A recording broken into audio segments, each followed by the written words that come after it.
Saan, Daddy? Marami? Nandyan yata yung asawa ni ano,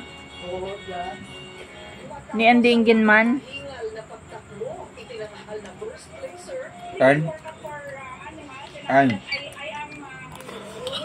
Babang.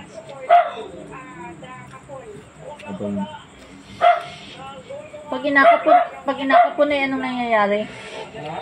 Nawawala na ng anak. Yung kapon?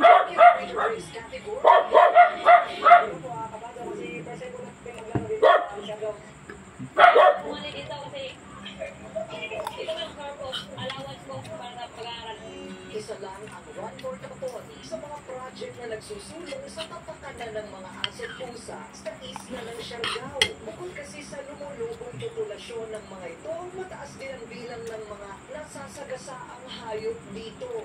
Usually, natin, madami talagang mga hit by car.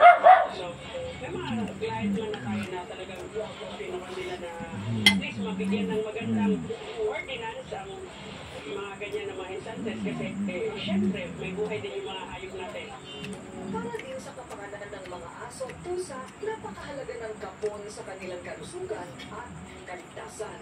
Nakita ko gaano din ka-responsible ang mga owner kasi talagang pinapa-spray and neuter nila which is maganda para at least ang una naman dyan is may iwasan ng overpopulation, mga stray, and also the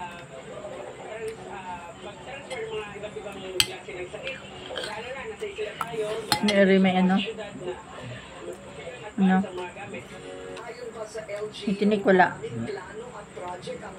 May tinik oh. Ayun oh, dikit. I am for the welfare of this animal. I believe in the spaying, neutering of this animal to decrease the population of stray dogs. No?